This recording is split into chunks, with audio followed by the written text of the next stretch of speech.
Hello there, my name is Hideout and welcome to the Pantheon, where on Innistrad there's so many horrible things going on, but what is the most horrible of all? That's right, a ghost of a woman. Dorothea, vengeful victim. She must have been wronged in some way. 2 mana for a 4/4 flying spirit. Now that is quite impressive stats-wise. When it attacks or blocks, sacrifice at end of combat. Okay, so it's not sticking around, you know. It wants to get into the graveyard. But then we've got Disturb. So for 3 mana, you can cast this card from its graveyard, transformed for its Disturb cost. So a really nice aggressive card on the front. Possibly we could build, you know, some sort of aggro deck. And then on the back side, we've got Dorothea's Retribution, an aura with enchant creature. Enchanted creature has, when this creature attacks, create a 4/4 white spirit creature token with flying that's tapped and attacking. Sacrifice that token at the end of combat. If Dorothea's Retribution will be put into a graveyard from anywhere, exile it instead. So, you know, you give something the ability to summon Dorothea, but that doesn't add to commander damage, sadly, because your commander is now an aura. But it's quite a cool sort of thing, and there's going to be a lot of ways in my little deck here of flickering enchantments so that Dorothea can come back onto the field. So even if you don't able to protect her at that time, you can bring her back later on. So let's dive into it, but first, why don't you subscribe to my YouTube channel? I'm going to be making videos like this for every single legendary creature, and by Jove, there's a lot of them. So come and join me. But without further ado, let's dive into Dorothea. And in at number 5, what do we have? Well, we've got Essence Flux. 1 blue instant, exile type creature you control, then return that card to the battlefield under its owner's control. If it's a spirit, put a 1/1 counter on it. So this is fantastic because we want to keep our commander on the field for as long as possible. And, you know, we want to attack with her. So we attack once, then the trigger will go on the stack to sacrifice her, but we can flick her in response, so she's a new entity. Spiritual entity.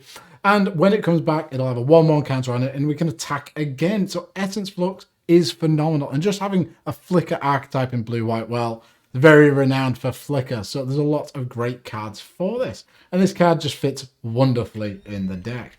Then we've got Ephemerate, 1 white for an instant, exile target creature you control, then return to the battlefield under its owner's control with rebound. So you get to cast it from exile, you know, after in your upkeep. So this keeps our commander around, and then we can bounce some kind of value piece.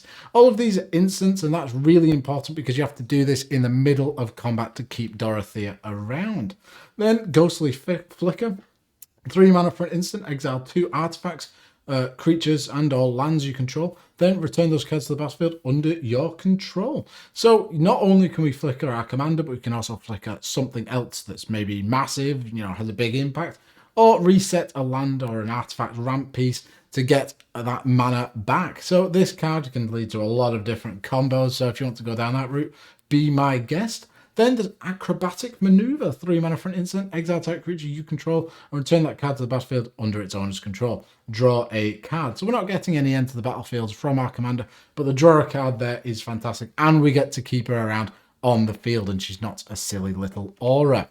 Then here are a couple of other sort of interesting ones. There's Flicker Form, 2 mana for an aura enchant creature. Pay 4, exile enchanted creature, all auras attached to it. At the beginning of the next end step, return that card to the battlefield under its owner's control. If you do, return the other cards exiled this way to the battlefield under owner's control, attached to that creature. So if you want to really go into the Voltron sort of plan and build up a bunch of auras on Dorothea, well, Flicker Form can help keep them around. And you can do that repeatedly. This is an aura that sticks around.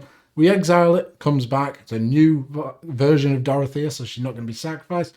And then we can just keep plowing in for tons of damage. Then Flicker of Fate, 2 mana for an instant, exile type creature or enchantment, then return to that battlefield under its owner's control. So the cool thing is, yes, we can save Dorothea this way if she's attacked, but if we just want to get in for some damage and we want to maybe hold our mana up for something else, later in the game, we can bring back Dorothea for the Disturb cost as an aura. Then with Flicker of Fate, we can flicker the aura and bring it back as the original Dorothea. Really, really nice. Then there's Teferi's Time Twist. Very similar card, but better. 2 mana for an instant, exile target permanent you control. Return that card to the battlefield under its owner's control at the beginning of the next end step. If it enters the battlefield as a creature, it enters with an additional 1/1 counter on it. So again, this can, flip the aura into Dorothea or just save Dorothea outright. And she's going to come back with a 1/1 counter. And, if you're playing Planeswalkers, you can flicker them. There's so many different things you can do with this card. And that brings me on to number 4. And at number 4, we've got Thalia's Geist Caller. And we will be casting Dorothea from the graveyard, or at least, the Aura edition of her. And this is a great card to have. 3 mana for a 3/1 lifelink human cleric. Whenever you cast a spell from your graveyard, create a 1/1 white spirit creature token with flying. So, something to put the aura onto. Sacrifice a spirit. Thalia's Geist Caller gains indestructible at the end of turn. So you could go down a nice little spirit tribal deck with this. Dorothea herself is a spirit. The aura makes spirits. So this could go in wonderfully. And, if we're casting a lot of things from our graveyard, which is a sort of thing I'd go for in this deck, I'd put a couple of disturb cards in there. You want to be playing things like Laboratory Drudge. 4 mana for a 3/4 zombie horror. Beginning of your end step. Each end step, draw a card if you've cast a spell from a graveyard or activate an ability of a card from a graveyard. So that works with Dorothea's disturb cost and any other disturb cost and flashback, things like that. Similarly, there's River Kelpie, 5 mana for a 3/3 beast. When it or another permanent enters the battlefield from a graveyard, draw a card. Whenever a player casts a spell from a graveyard, draw a card. And it's got persist. It is player, so, not the best to be helping your opponents. But this is fantastic. It even triggers off itself coming back with a persist counter. And, coming up, we've got a few ways to get things off from the graveyard into the battlefield. Then Secrets of the Dead, 3 mana for enchantment. Whenever you cast a spell from your graveyard, draw a card. So it works fantastically with Disturb. And here's a couple of cards from the new set. Patrician? I don't know what that word is. Geist. 3 mana 2/2 Spirit Knight with flying. Other spirits you control get +1/+1. So Dorothea will be swinging for 5. And spells you cast from your graveyard cost 1 generic less to cast. So excellent with all the flashback, disturb sort of mechanics we're going to play. And Malevolent Hermit is one of my favourite cards from this new set. And it has Disturb. 2 mana for a 2/1 human wizard. Pay a blue, sacrifice it, counter target non-creature spell unless its controller pays 3. So we're going to be playing a lot of sort of instant speed interaction. We've seen all the flicker spells I was talking about. Being able to leave that 1 blue up, you can leave it up for a flicker spell or potentially just counter one of their non-creature spells. This card does so much and it just sits there so imposing. And then you can disturb it for 3 mana. So cast it from your graveyard into Benevolent Geist, a spirit wizard. Flying 2/2, non-creature spells you control can't be countered. Oh, absolutely fantastic. And the cool thing with all of these flicker shenanigans, we can flicker the Benevolent Geist, it leaves the battlefield, and then it'll come back in as the Malevolent Hermit. Because the exile clause is only if it were put into a graveyard from anywhere. So if we flicker it, it comes back as a new entity, we flip back. Oh, just so much value to be had. And that brings me on to number 3. And at number 3, we've got Sundial of the Infinite. Now, flickering does, prevent our creature from dying, but we can do lots of fun things with Sundial of the Infinite because per 1 mana, we can tap and end the turn. Activate this only ability during your turn. So, this is incredible with Dorothea because, you attack, deal damage, the trigger, sacrificer goes on the stack, just end the turn. And she stays around, knocking around, just going, well, this was nice, wasn't it? I've had quite a bit of fun today. So this is great. It works with tons of other cards and just ending the turn. It's just such a power play, really. Make sure you cast all your spells in your first main phase because you're not going to get a second. But that's not the end of the world. Similarly, there's cards like Time Stop. 6 mana for an instant, end the turn. That's it. And the best thing about this is it doesn't... you can use it on anyone's turn, not just your own. So this is like a mega counter spell because, if someone's spell is on the stack or, they're casting Ulamog, they're about to exile 2 things, you cast this and everything gets exiled from the stack. So everything is just removed. So all the abilities, the spells, it's a colossal counter spell. It's great.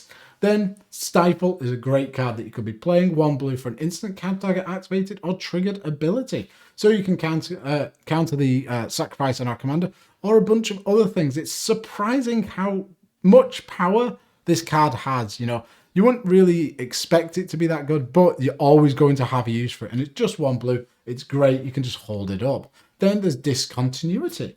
6 mana for an instant. As long as it's your turn, the spell costs 4 less to cast. So you can cast it for 2. End the turn. So it's like a mega counter spell for, yes, 6 mana, which is a big investment. But on your own turn, it's 2 mana just, you know, to keep Dorothea around. Maybe, you know, you're in the middle of a combo, someone tries to counter something, I don't know. You'll find a use for these cards. And that brings me on to number 2. And at number 2, we've got Otherworldly Journey, which looks very similar to quite a few cards we've talked about. 2 mana instant. Exile target creature. At the beginning of the next end step, return that card to the battlefield under its owner's control with a 1/1 counter on it. So a great little flicker card, but this is an arcane spell. And with spirits being sort of a little sub-theme of this, I'd push in to the arcane sort of archetype because, dear God, you don't get to do it often. So, Consuming Vortex, 2 mana for an instant arcane, return target creature to its owner's hand. And you can splice it into arcane, or onto, for 4 mana. As you play an arcane spell, you may reveal this card from your hand, pay its splice card. If you do, add that card's effect to the spell. So a bounce spell, typically in Commander, isn't that good. But Dorothea, we want to be swinging in for big chunks of damage. And, you know, they might just have, you know, a Consecrated Sphinx on blocking you, or a little 1/1. Well, with this, we can bounce it. And if we're playing other arcane spells, we can just splice it onto it, get that effect on top of whatever we're doing.